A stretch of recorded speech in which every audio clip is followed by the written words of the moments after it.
Hello, everybody. Welcome back. I'm the Strategy Professor, and today we're going to be talking about the current state of AD carry and then some of the proposed changes that Riot just sent out yesterday in terms of what they want to do about crit itemization in particular and how that will affect the AD carry role. So, as always, you can find a link to this Google Doc in the description if you're interested. I'll also have timestamps if you don't have time to watch the whole thing. I do apologize. I am still a little sick. I did miss stream last night. I was just feeling terrible, and I just thought that I really needed to get some sleep to get over this illness as fast as possible. I might sneeze, might have to blow my nose or whatever, but I still want to try to bring in the content as much as I can. I wanted to cover this video yesterday, but I just couldn't handle it, so I'm going to do it today. Okay, so let's go ahead and get in here. And as always, if you enjoy this long form, like deep analysis that hopefully will give you some good wisdom to help you climb, be sure to like and subscribe. It does help other people find the content, and there's just not many other sites out there that'll do this, right? They'll say what it is, but they don't spend a lot of time with the analysis. So hopefully I can do that for you here. All right, so first off, let's just talk about the historical purpose of AD carries. Why has there been AD carry in the game? Why are they always placed with a support in the bot lane ever since, the end of Season 1 with very few interruptions? We had a slightly different meta earlier this year, which we'll talk about, that changed that. But what is that? Why does that exist? Why not just play mages in every single lane? Okay, so the AD carry historically has had three main jobs: tank busting, objective taking, and spacing in team fights, all right? So having a ranged marksman that can get because they have a lot of different stats that they scale with, right? So they have flat AD, they have armor penetration, they have critical strike, and they have attack speed. And historically, they've had infinity edge. That's 5 different ways that they scale. And that's much stronger than the way that most tanks scale over time. Like, tanks usually are stronger early, but then at like 3 items, AD carries start getting stronger because tanks can basically, they'll have health, they'll have HP, or HP I guess is health, they'll have armor, and then they'll have whatever their defensive steroids are in their kit, right? And sometimes they occasionally get something like Gargoyle Stone Plate that makes them really strong, or Warmogs or whatever that has like unique effects to it. But anyways, by and large, tank or AD carries exist to bust tanks because you just can't do that with assassins most of the time, right? So you're just not going to one rotation kill somebody who's got 4,000 health and like 200 armor if you're Talon, right? It's probably not going to happen. So you have to have somebody that does high sustained damage over time that can kill those tanks, can kite them out, and kill them in a team fight over the course of like maybe 10 seconds. Okay? And then taking objectives was another thing you really needed AD carries for historically. So towers were pretty resilient, and sieging towers is a big part of League of Legends, right? You would get 5 people around and just or 5 or 4 people around and just kind of ARAM the tower and try to siege it down. Having a Caitlyn or something has 650 range, you're probably going to take that tower if they don't have a lot of wave clear to defend it. And so you needed an AD carry then, because if you had like 5 melee champs on your team, no one's going to be able to walk up and hit that tower. And that's a problem, right? And so you used to have to actually siege towers. Whereas now, which we'll talk about in the weak state of AD carry, it's all about getting Baron. If you get Baron, then you get all the towers, basically. So Baron just, like, extreme allows you to siege, right? And so these kind of, like, prolonged sieges where it's like really technical over the course of a few minutes where you're trying to like just chip at this tower with an AD carry, that doesn't really have to happen anymore, right? All you have to do is like secure vision around the Baron area and just either take the Baron or force them to come to you, and you can engage on them and fight them that way, and the fight will be over in 3 seconds. So you don't need an AD carry as much for something like that. And then finally, spacing in team fights. Well, there's a lot less team fights these days because they've taken away a lot of vision. Over time, they've added in additional ways to clean vision, such as having the sweeper, having Duskblade. Usually someone on your team will have Duskblade, sweeper, control wards. There's just all sorts of ways to clean out vision now. And people can lay down even less vision than they could ever, right? So supports they can only have 3 wards, whereas like way back in the day, they could have virtually infinite wards. And so what all this means is it's a lot harder to have organized, clean 5v5 fights because somebody's going to get jumped, right? Somebody's going to walk near a bush, and there's going to be an assassin hiding in that bush or a mage or just something, and they're going to die, potentially. And so now it's just like playing peekaboo in the jungle around objectives. Most of the time, you don't have clean 5v5 fights. So the spacing doesn't matter in those kinds of situations. And there's so much damage that people just get deleted anyways. Even if everyone's kind of standing around in a 5v5, usually someone just gets engaged on and gets blown up immediately because nobody's playing tanks. Another thing we'll talk about here in a second. So the spacing is still nice. It's still important, but it's not as important as it has been in the past. Okay, and so historically, mages and tanks and some of these other champions come online at like 1 or 2 items, and then really most AD carries start coming online at like 2.5 or 3 items, and that's been the design, and that's been okay, with League of Legends, right? And so having that multiplicative stacking of AD carries was necessary to have the damage you needed to take Barons, to take towers, and to cut through tanks. So what's going on now? Why are AD carries weak right now? Well, and I'm just going to talk about this just really quickly, and then we'll talk about Phreak just released a video. I'll just really quickly touch on some of his major points.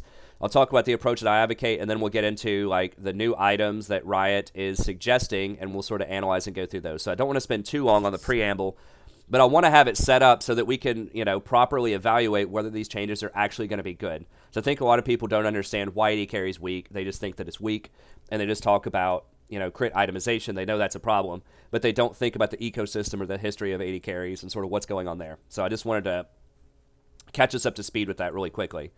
It's something that doesn't really get described that well in most rants about AD carry that go on out there. Okay, so AD carries I still think would be relatively healthy in a proper ecosystem. And what I mean by that is if tanks were in the meta right now, AD carries would be a lot more useful, right? Someone wouldn't necessarily be able to take over the entire game with just Kha'Zix, right? If the enemy team has a Sejuani plus an Ornn plus a Braum on their team, right? Because Kha'Zix is only going to have 2 available targets most of the time, right? The AD carry and the mage. And so if AD carries could receive proper peeling, if they were necessary to kill these tanks, if assassins just couldn't one-shot everyone on the enemy team, then they would be a lot more useful. Right, and so you have to have the AD carries, not to burst super tanks, but to kill super tanks, because you can't burst them. That's the thing. We need champions in the game that, when they get 1 or 2 items, you cannot kill them in under 5 seconds. Right, so it has to be someone that's going to take a while to chew through. Now, there are still some champions that are like that are around. You've got Sion is still kind of like that. A really fed Darius or something can be like that. Like, there are some champions, but there's a lot fewer of them than there have been in the past. And there are a lot of other types of roles, most notably fighters, that can deal with tanks because of Conquer, right? And some of these other like really strong items that have come in, but mostly Conquer. And it's usually these new age fighters. It's the Camille's, it's the Fioras that are really good tank busters. So not only can they like split push and fight other squishy champions, but they can also shred through tanks pretty quickly as well in a split push. And split pushing is still really strong also right now too, and tanks really aren't that great at split pushing.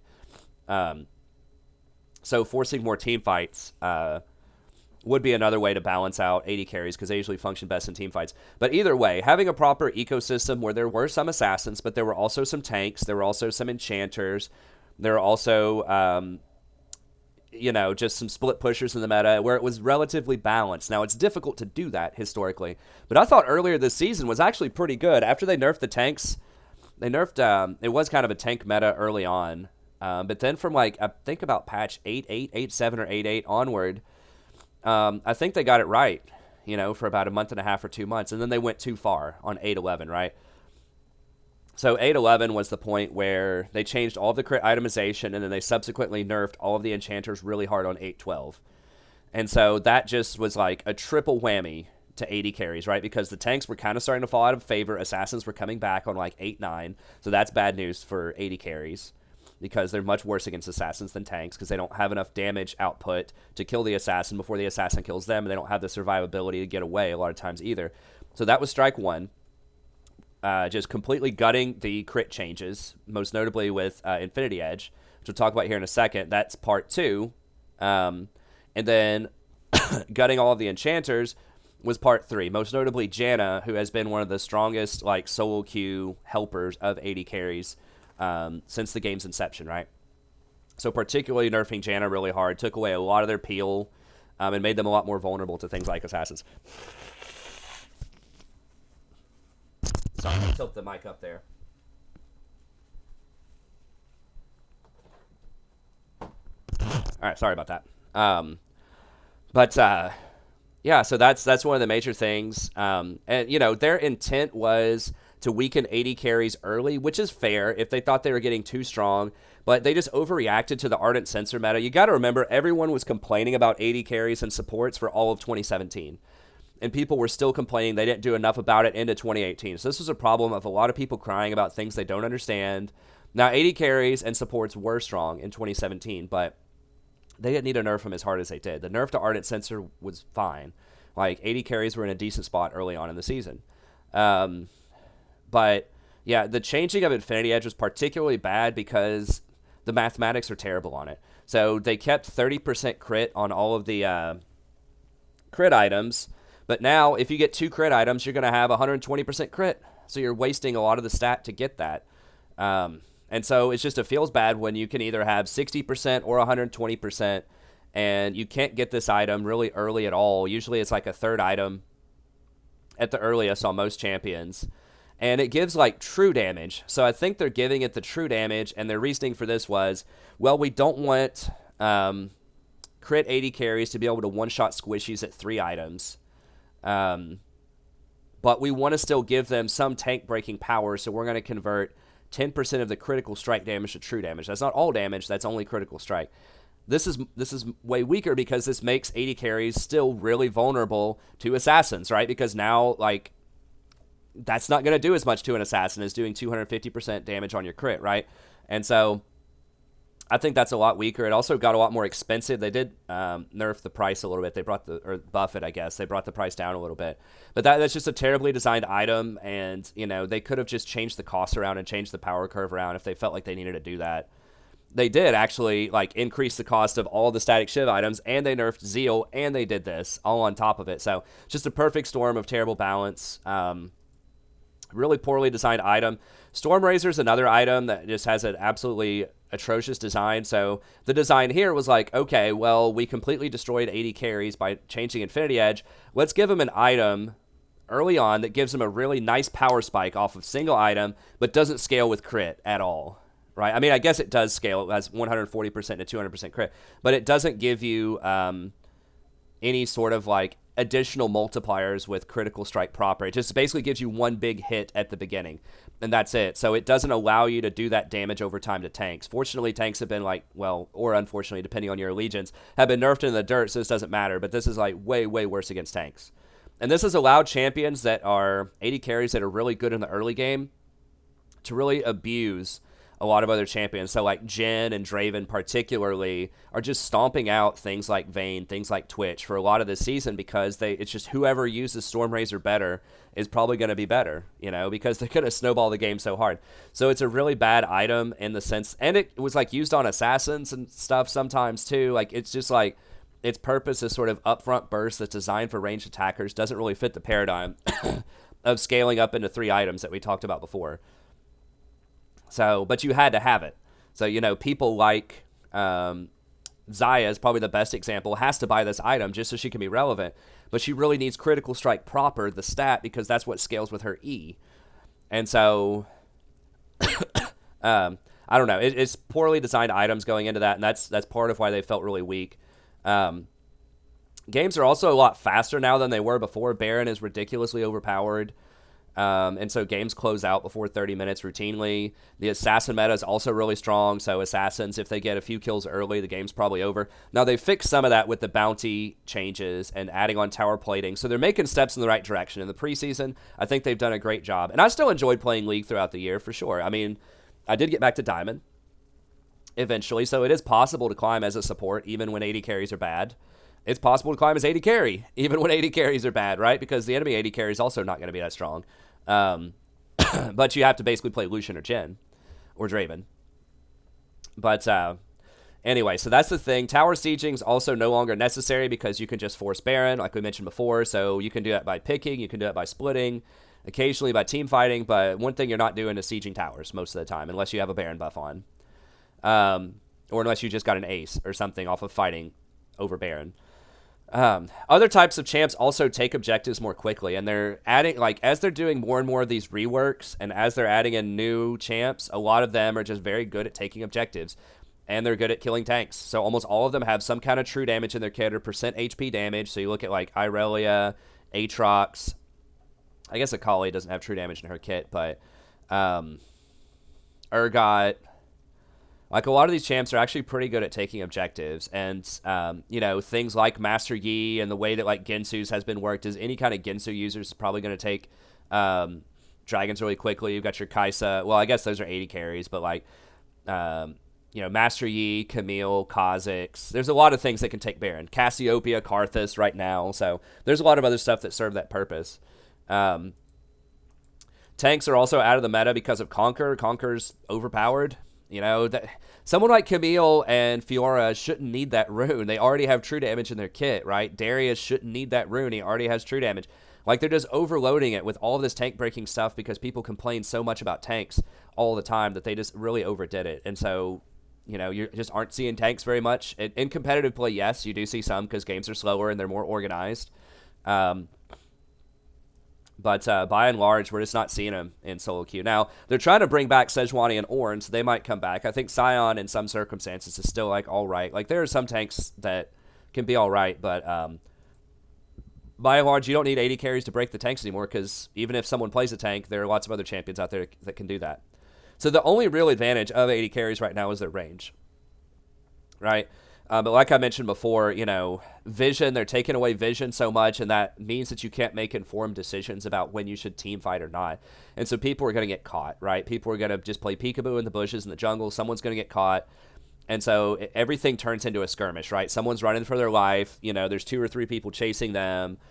It's not these tightly organized, like, we have a front line, we have a back line, and we're going to sit there and run at each other and, you know, use that to our advantage. It's kind of like the American Revolution, right? Like, you know, AD carries want the British side of the fight, right? They want everyone, the redcoats, they want everyone lined up nice and neat, and we all just fire at each other and see who wins. And then just like whichever AD carry scales harder is going to win.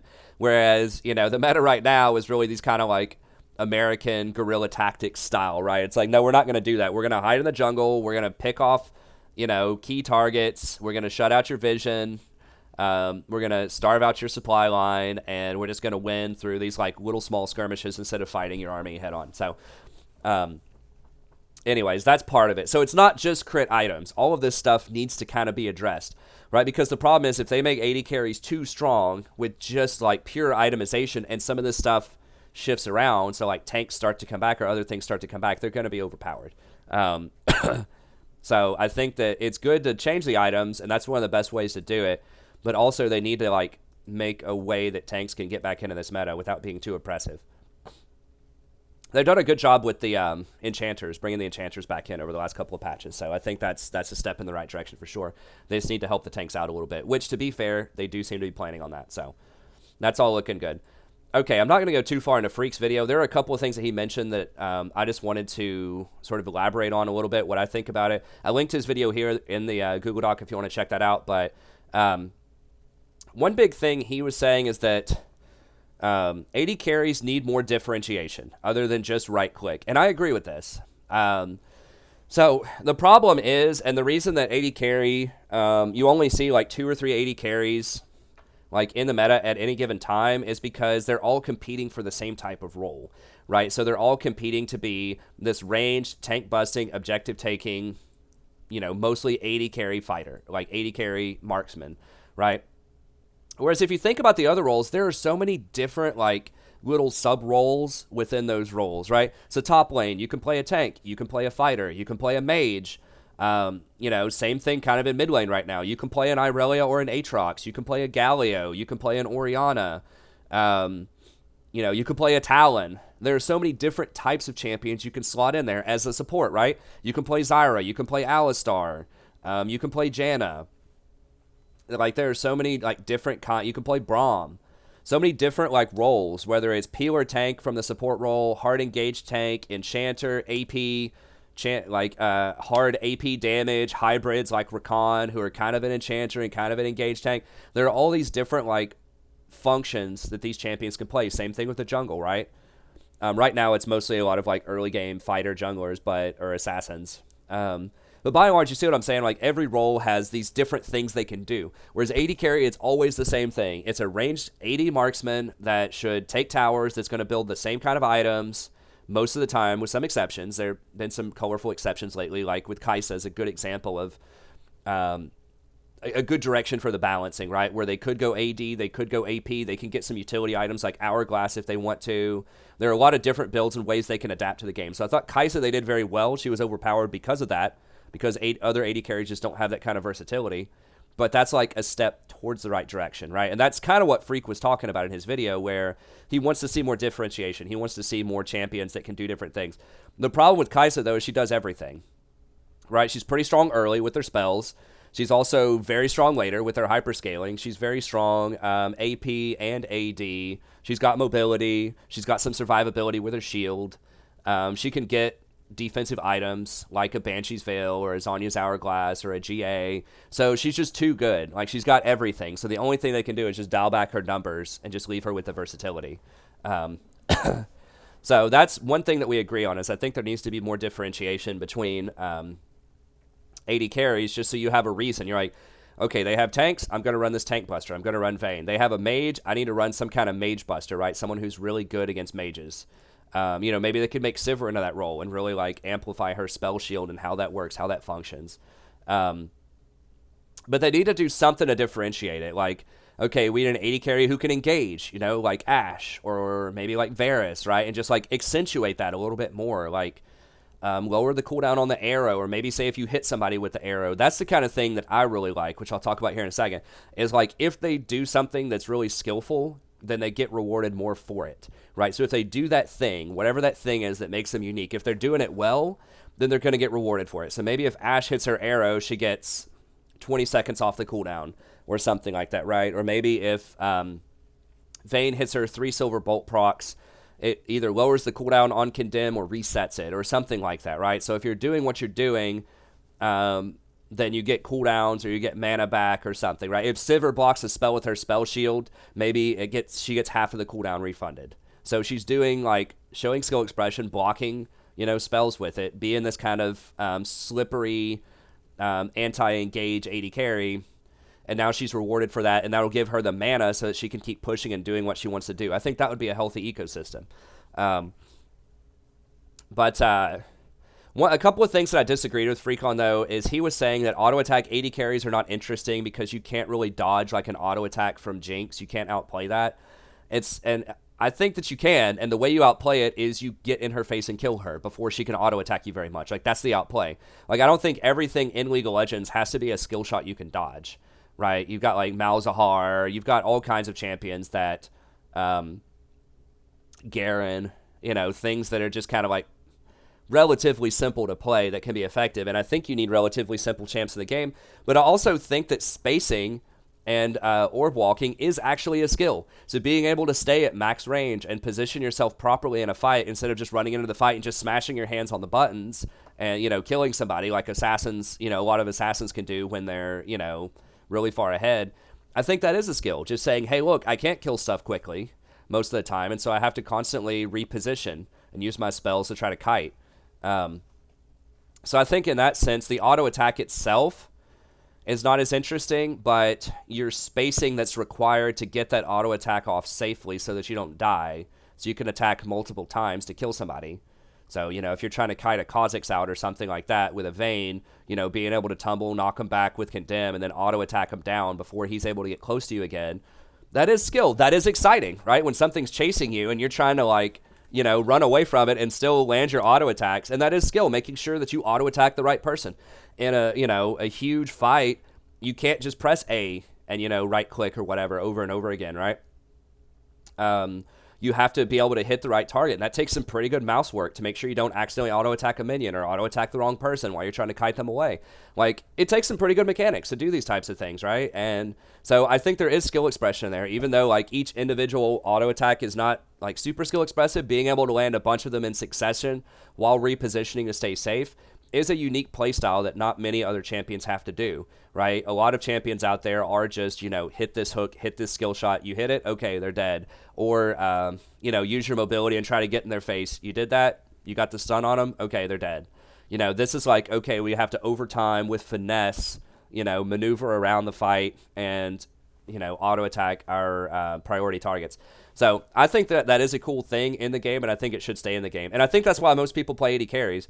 If they wanted to play something that was just like where a lot of the power budget, as he calls it, is invested in their abilities, you just play assassins, right? Or you just play like a tank or something like that, like something where the auto attacks don't matter that much, and you just run at them and, hit your skill shot, you win. If not, you don't win. And it's like, that's cool and everything. There's like 130 other champions that do that in League of Legends, but it's like the marksmen and markswomen, have that finesse about them that's different from other types of champions where the auto attacks do matter a lot. in succession. So I think that that's good. So yeah, I like having differentiation, maybe like changing their abilities to where if you're doing whatever their role is, if you're doing it in a cool way, then it rewards them so that your abilities are more meaningful.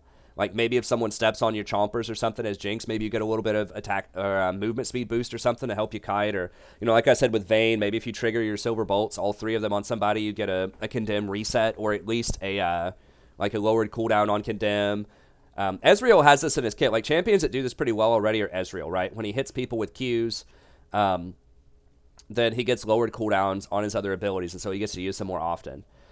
Darius kind of has this to an extent too. Whenever you're using his mechanic, when you're catching those axes, you're building up gold and gaining an advantage that way. So it feels good because you're doing what he's supposed to be doing, which is juggling these axes, and you're getting an incremental advantage out of it. Whereas I think some of the older guard type of champs don't have that, and that would be nice to have that in there. He was saying AD carries should have like more, like higher base stats, like that they should change everything to total attack damage ratio to make their abilities hit harder early on. Instead of bonus attack damage, they should have more defensive options. I don't think so, because that's just going to turn them into fighters, just like ranged fighters, right? That's just going to be a ranged Riven or a ranged Camille or something like that, right? If we start giving them all of these defensive builds and, really making their abilities a defining feature rather than their auto attacks, I think we're just going to have, it's going to be very difficult to balance that because they're ranged, but you're just going to have the fighter problem again, where they're just too good at everything, right? Where they're defensive, they put out good offense, and they have good mobility.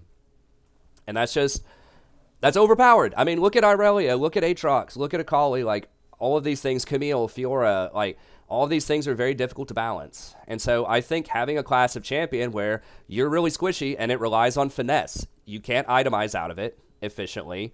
So you should never be able to itemize an AD carry where a Kha'Zix jumps on you and you just trade hits with him in melee combat for 3 seconds and you win. Like, that shouldn't happen. If he gets on you, you should die. And so I don't like that. I think that's the beauty of the finesse. Like, it only looks like a really cool outplay, and it's fun to outplay, when you're Vayne dancing around that Rengar because he can kill you. Right? Like, that's the exciting thing when he tries to jump out of the bush and you condemn him into the wall. Like, that's hype, that's the awesome play. But if it was just like, he jumps on you and he can't kill you because you have a defensive item that gives you armor as AD carry, that's not as much fun, I don't think. And so I kind of like the paper, rock, scissors type of thing where assassins kill squishy stuff, and then tanks kill assassins, and then squishy stuff, most notably like AD carries, kill tanks. Or if you're talking about enchanters can kite and just outscale tanks. So I like roughly a paper, rock, scissors because it adds excitement and it adds counterplay. So somebody's not good at everything. So I like some of what Phreak said. Be sure to watch it if you want to know the rest of it. But that's my stance on it, is that I think auto attack AD carries are an interesting part of the game and they should stick around for the reasons I described. So what would I do? And then the back half of the video, the next 30 minutes or so, we'll look at what they're actually doing here. I would say that AD carries are relatively healthy in a proper ecosystem, which I mentioned this before. They're bringing back enchanters, so that's good. AD carries are necessary to kill super tanks. They might bring back some tanks with the Sejuani and the Ornn soon. There should be a clearer fall off for caster AD carries. If you're playing something that's very oppressive early game, it should be clear they're not going to be as good at 25 minutes as crit marksman. So I think that means if you want to have them have really strong upfront spell damage like Lucian, then they should have much less AD scaling on their abilities, bonus AD scaling. So, like, if we look at someone like Lucian, who's grossly overpowered right now. See, Lucian is kind of like the paradigm for what Phreak is suggesting, I think. Right? Like, I haven't talked to Phreak directly about this, but his video seems to suggest that Lucian is the perfect AD carry then, right? Because he does have defensive options. He can get Ninja Tabby. He can get Black Cleaver. He is mostly based on his abilities, but he's overpowered as hell, right? Like, everybody knows Lucian's overpowered. And the reason is he just does it all, right? He's highly mobile. He can get Black Cleaver. He can get Ninja Tabby and still do a ton of damage. He destroys people early. He destroys people late. He's even fun to play. Like, his abilities are cool, and so it's just like there's no reason like not to play Lucian right now. And you can see that borne out in the stats where he has like something crazy like 70% representation. Let me look it up.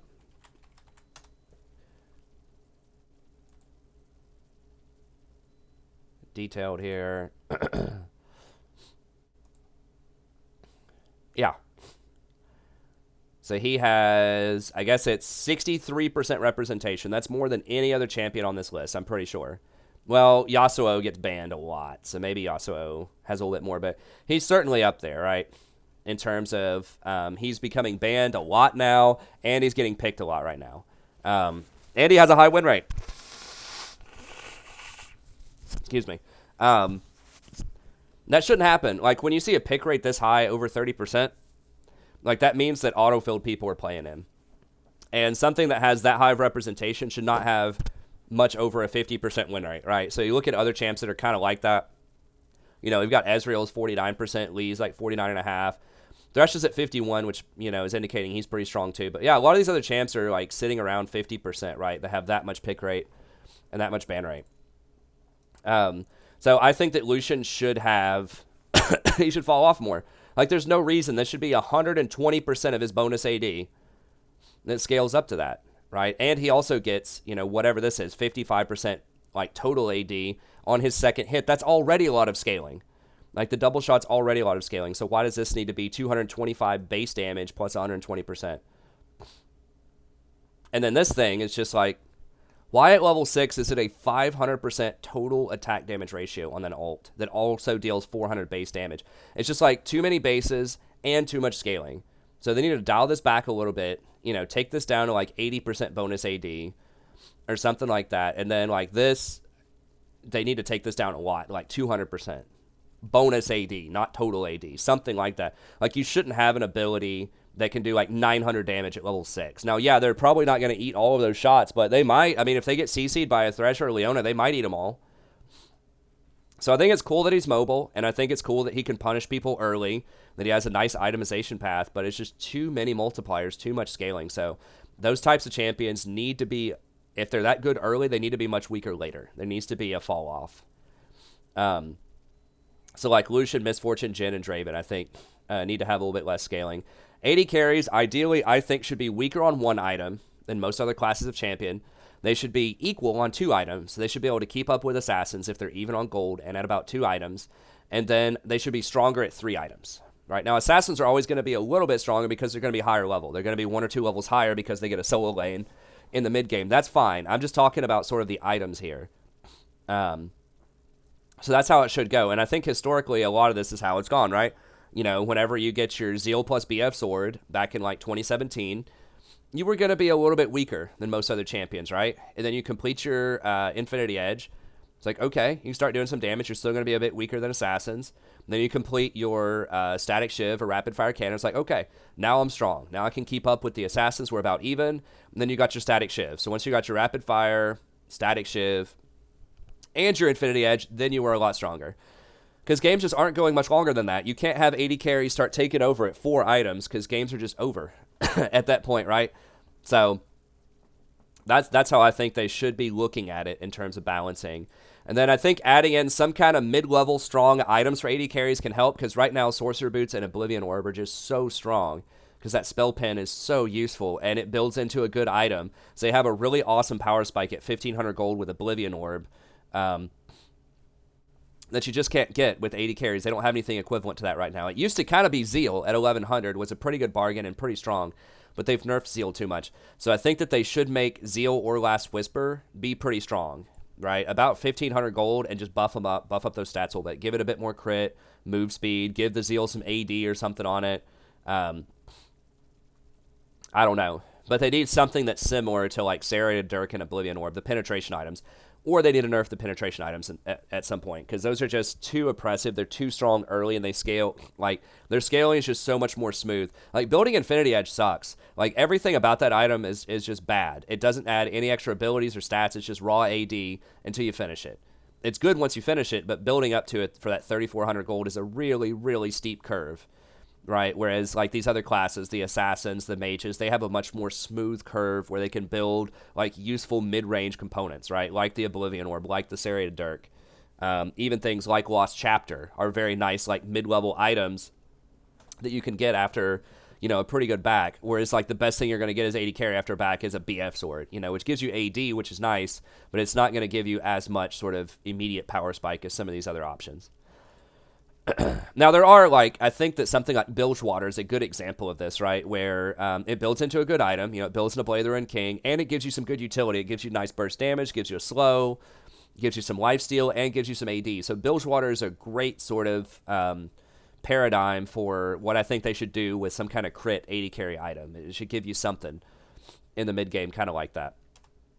Okay, then accent those specific niches. I talked about this, kind of like Ezreal or Draven, where if you're doing your thing, if you're operating the way your champion's supposed to operate, then you get rewarded a little bit more for that, right? To distinguish good play from bad play on an auto-attack champion. So like Vayne, for example, maybe lower the CD on Condemn after she procs 3 Silver Bolts. I think that would kind of make sense. Or give her like a little bit of extra empowered speed if she does that.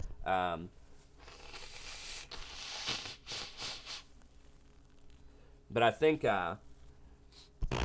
if you're being aggressive, you should be able to get your defensive tool back a little bit more often. So like Ezreal with his Essence Flux is a great example of this, right? If you're hitting people with your abilities, with your spells, then you get your escape back a little bit faster. So anyways, let's go ahead, now that we're about 35 minutes or so, let's go ahead and look at the crit itemization. But these are all things to keep in mind as I'm looking through this crit exploration and what I think needs to happen here. Okay. So they are saying that all this stuff is not guaranteed to happen, and they're talking about a couple of different directions that they might want to go with crit itemization. But once again, this is not guaranteed. This is not even on the PBE, I don't think, yet. It's just something that they're just talking about right here. Okay, so number one is the IE reversion. Thank God this is the smartest thing they can do. Just say, look, we screwed up. Just let IE be IE. And I think that's good. So still make it a 3,400 gold item. They want to give it 70 attack damage, 40% critical strike. Now, crit historically has been 40 gold a piece, I think. So that's a lot. That's 800 for the crit, and then 70 times 35 for AD plus 800. That's a little over budget. Remember the old Infinity Edge, I think, only gave 25% critical strike chance. 40% is a weird number. I don't like that. I wish they would just work with just multiples of 25.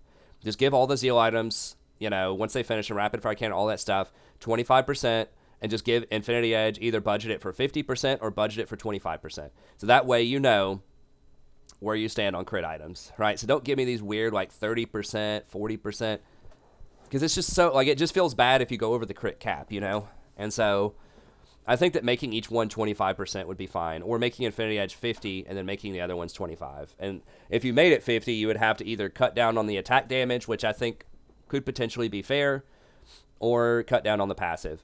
So increases critical strike by a fair and balanced amount. So we don't know how much that is. It used to be an additional 50% on crit. Maybe they make it 25%. Either way, I think they're going in the right direction. A big AD item that also increases the amount of power that your critical strikes have. So that's what gives you that real big punch. You know, once you get to that third item, once you get that extra critical strike, having it multiply based on this and based on the AD is just really what makes Infinity Edge like a defining top tier item. And that will allow you to get some mid-range items, right? Like a little bit higher than the mid-range I was talking about, but it'll let you get like some, you know, 2,800, 2,600, 2,800 gold items early, right? So then you could rush like a BF sword into Static Shiv again, or a BF sword into you know, some other Zeal item. You'd have a pretty smooth curve for like 1.5 items, and then you'd be able to build this into like this big daddy item again. So I like it. I think this is going in the right direction. Should the numbers be tweaked a little bit? Sure, but overall, I like it. This is proven. This is tried and true. This has been a staple of AD carries for years and years and years, and I think it's good. This is what everybody's really going to like if they do this. Okay, so what they're thinking about here is building like a mega item that's like has useful components you can build into, right? So it has the Zeal built in, and it's pretty much like you're going to be building toward this one item for a long time. And this is going to give you a lot more power later on. So basically the stats are 80 attack damage, 30% attack speed. So attack speed's 25 apiece. I'm just checking the budget here. So 80 times 35. So this one looks like a good bargain. You're paying about 200 gold for this passive, which might be borderline overpowered. I think they could bring down the crit a little bit and then bring up the bonus. But either way, they're going to tweak the numbers. Just the idea of it works. But let's see. So 2,800 there. 30% attack speed is going to be 2,800.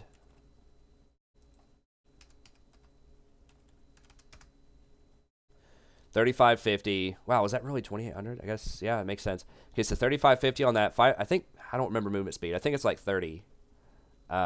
So that'd be plus 150.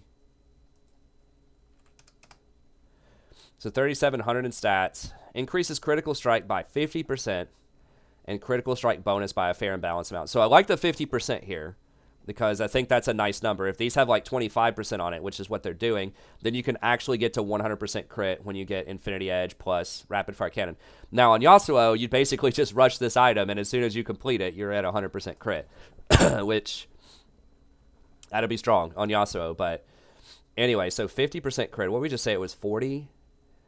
That's 2,000, right? Like under the old numbers. Crit may have gone down a little bit because they tinkered with all the crit items, but historically it's been about 40 gold for 1% crit. So that's plus 2,000.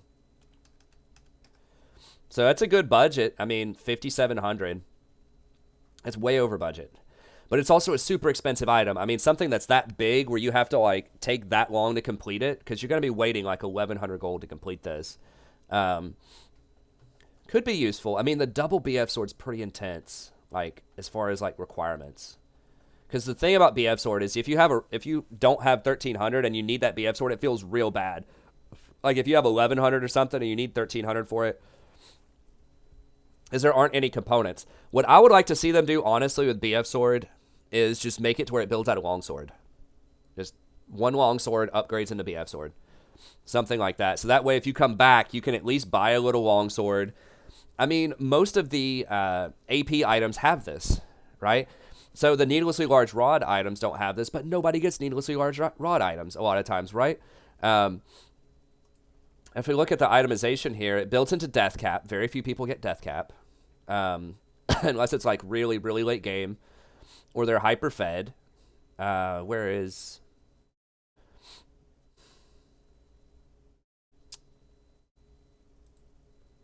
I think this builds out of one, right?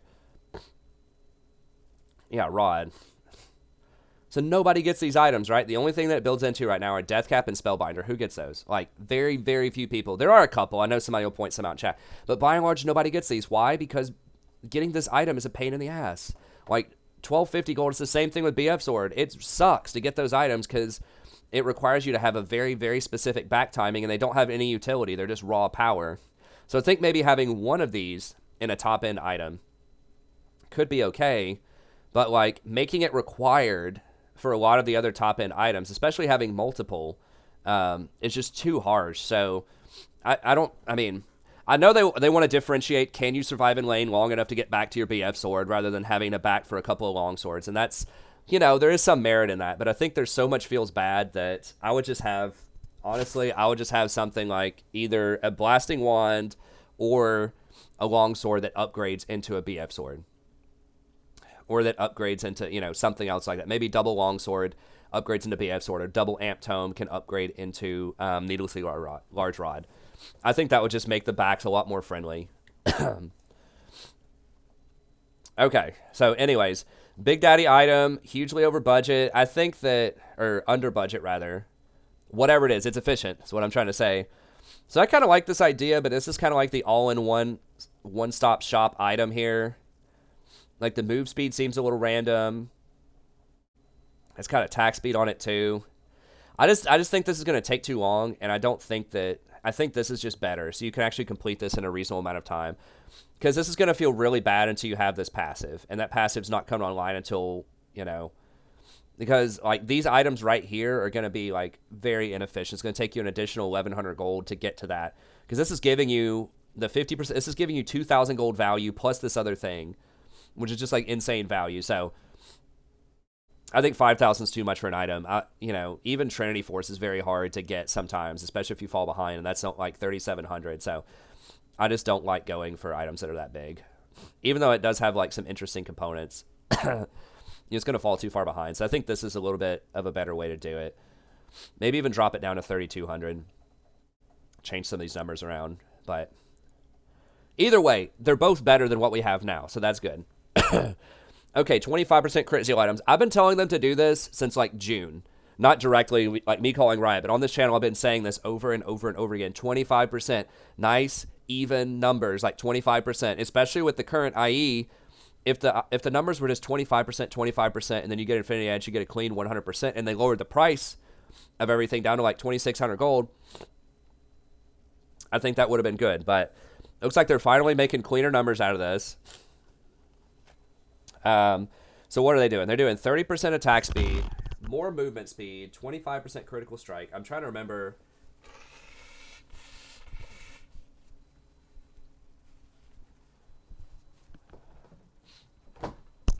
Sorry, being sick sucks. I'm trying to remember. Well, I don't even have to remember. I can just look here. I can just look up rapid fire cannon real quickly. Just compare it to how it is now.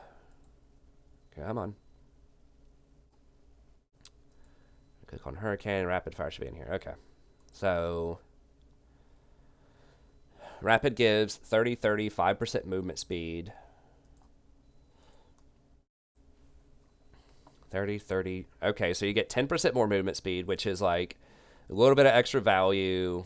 Less crit, though, so you're losing 200 gold worth of crit. You're getting an extra 5% movement speed, which is not as valuable as crit is, but I guess. Your energized attacks deal 80 bonus magic damage on hit. So it's like you run around, you attack, you get an energized attack, it's 80 extra damage. How much is it right now? So when it's energized, you get fire cannon, which is 35% range and deals 60 to 140 bonus magic damage on hit. So the 80 threshold is between level 8 and level 9.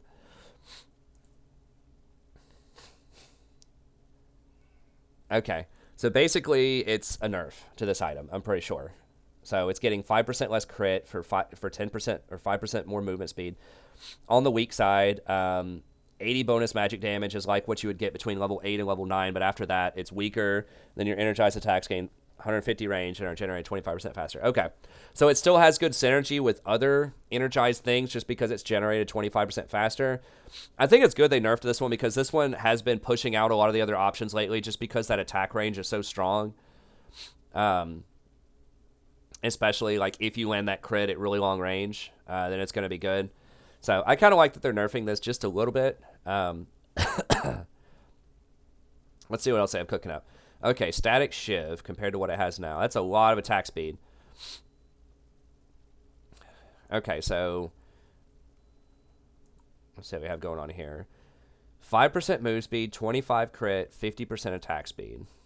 Okay, so same thing there. So they're taking away 5% crit and giving you 15% attack speed. So the 5 crit's 200 gold value, 15 times 25. Okay, so you're getting an extra 175 value off of that. Attack speed's really, really good. On most champions that are going crit, they really like attack speed items. And so on champions like Twitch, for example, I don't know if Twitch would get this. He usually wants Hurricane. They're not touching Hurricane in this, but like that kind of attack speed would be very nice on like a Tristana or a Jinx or just someone else. Like obviously champions that are getting crit, most of them, with the exception of Jhin, are going to want to attack a lot. So that's a really nice stat boost there. Okay, it does an extra 80 bonus damage on hit. So it does the same thing as rapid fire, which is interesting. Your energized attacks now chain up to 5 targets and can critically strike. Okay, so this is the same thing that they're nerfing there. They're giving it the level 8 to level 9 treatment. Okay, 5 targets, 400 range. And they can critically strike. Okay, so they're dialing back the damage a little bit, but they're keeping the ability to crit. I don't know if this aspect can crit or not, but I'm pretty sure it spreads to everybody else. So, interesting changes. I like this one better than the rapid fire. The rapid fire, you do get the extra range on it, which is nice still. But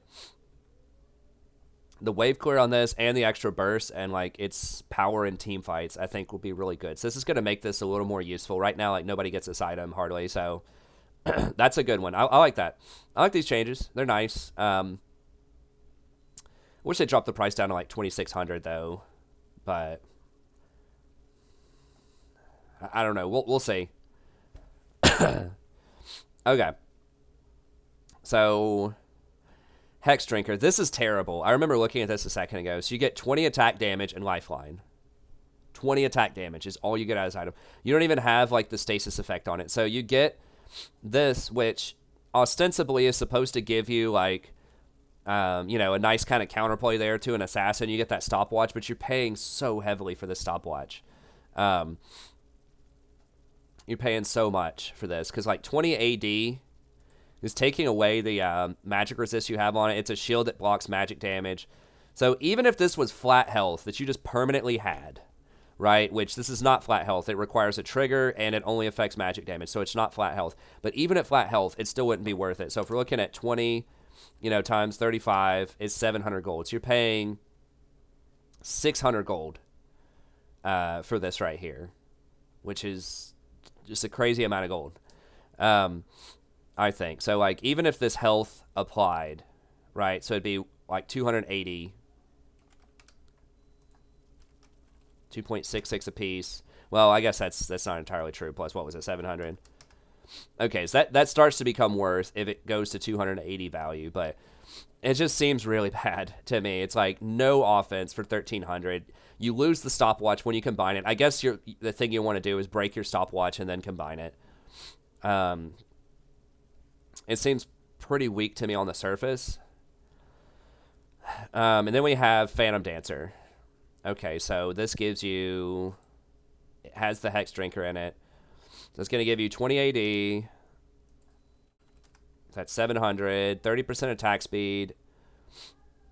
Okay,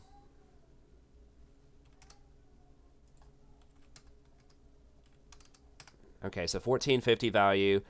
30% crit is 1200. Wait, that's not right. Okay, so 1200 plus 700 for the attack speed plus what was... Okay, so that's 1900.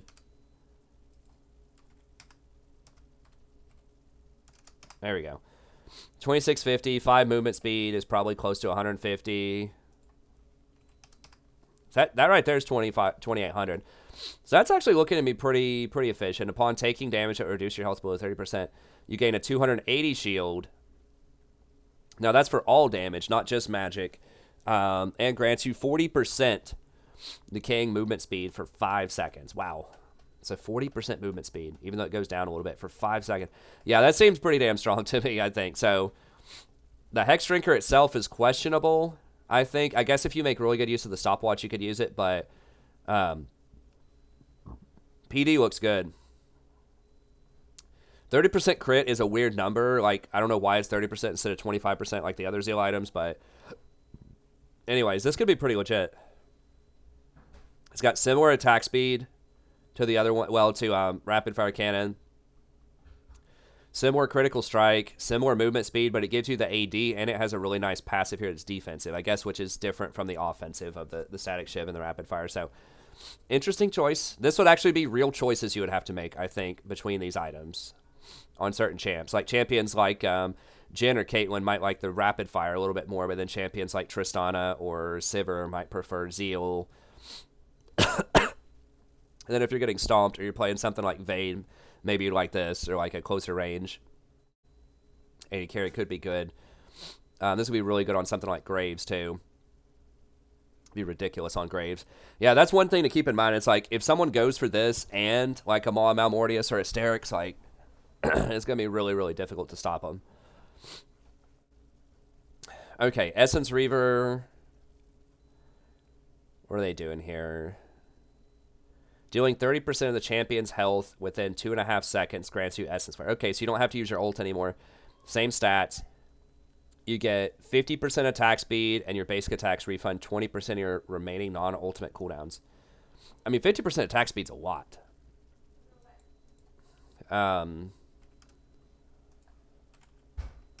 It's like 1250 value when this is up. So, like, mana is 300 times 1.4 plus 20% cooldown reduction is... it's like, let's call it 530. It's close enough. Plus, so that's 950.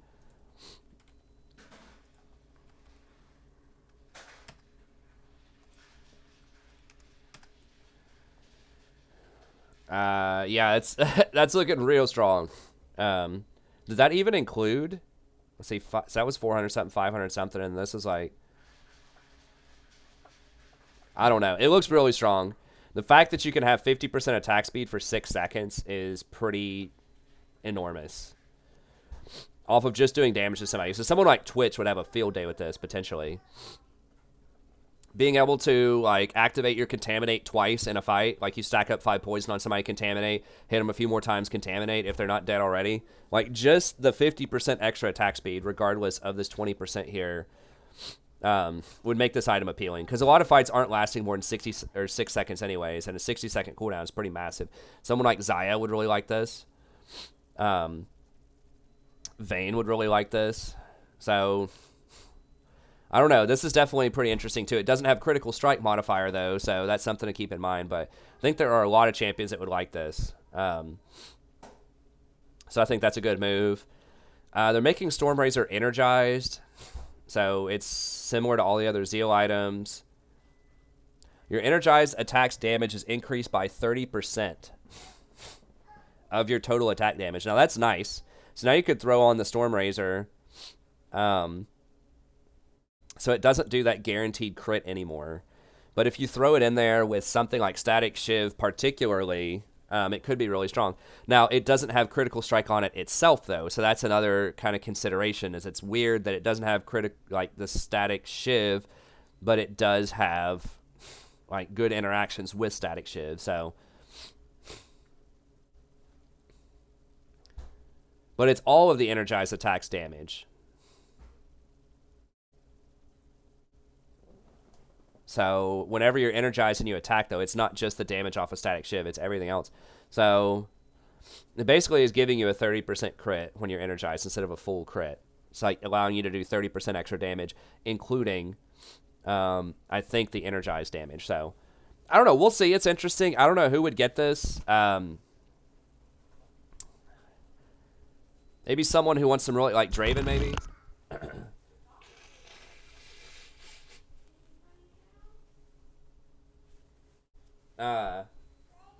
The fact that it's a lot worse for Jhin is definitely noteworthy.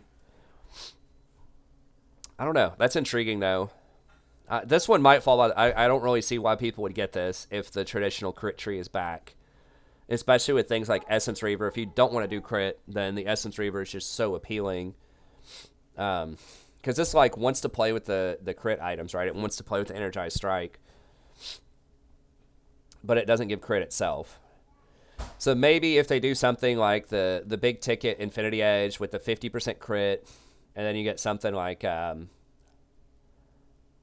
I don't know, like Static Shiv for like 75% crit. Maybe you don't want another item that gives you that 100% and you'd rather just have this instead.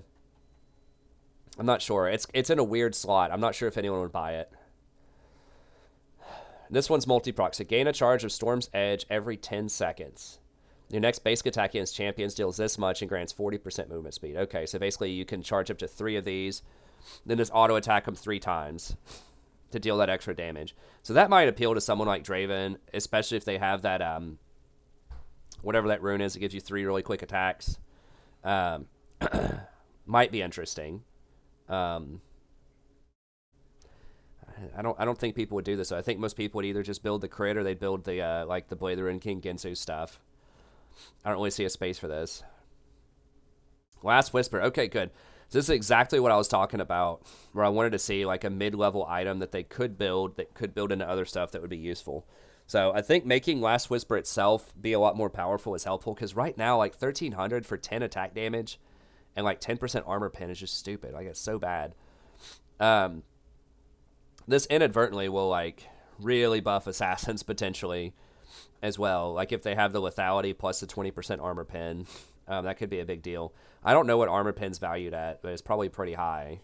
I'd say it's probably at least 40. There isn't anything that has proper armor pen other than Last Whisper. Let me see what it's valued at here really quickly, and then we'll go ahead and finish up the video. I think it's probably valued at like 37 or 40. I always blank out when I start looking through here. Okay, here we go. Mortal Reminder.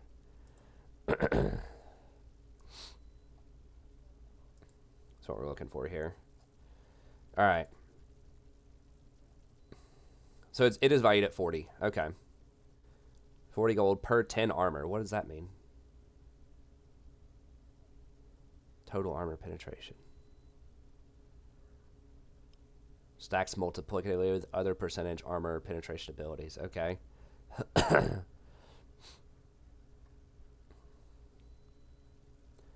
don't know what that scaling means. Is it every 10 armor that you shred? 1 penetration's worth that?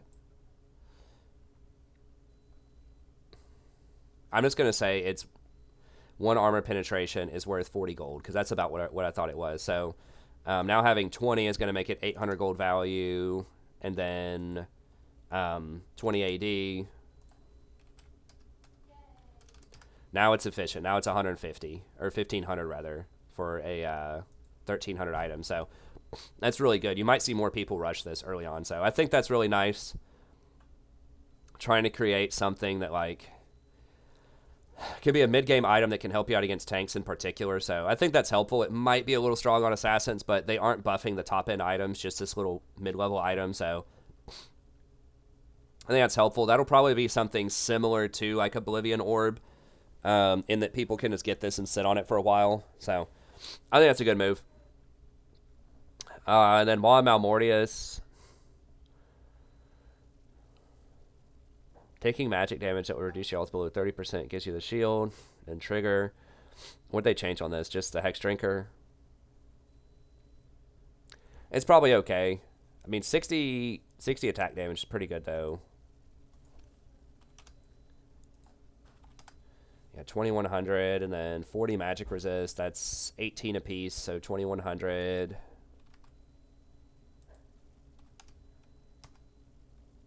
What was it, 1,800? Or no, it was plus 2,100. Something like that. 10% cooldowns plus 266. So you are paying up a little bit for this, but you get like double passive. If it triggers, you get the extra AD and some lifesteal.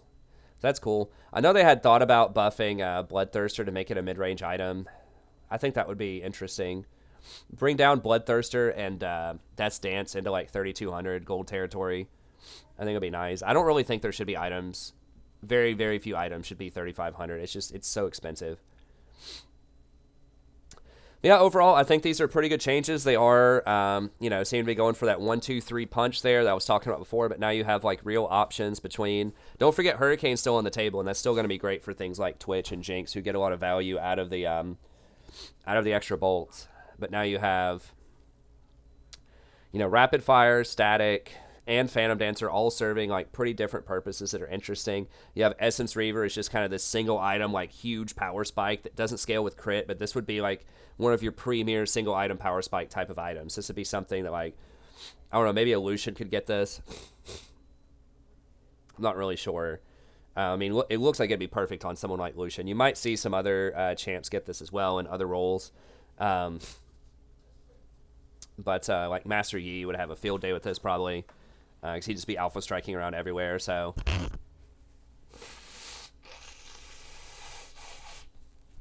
this could create some good. This could create some good diversity of builds. In the sense of, like, you might have Vayne that could go Blade the Ruined King Ginsu's, or they could go for crit items now.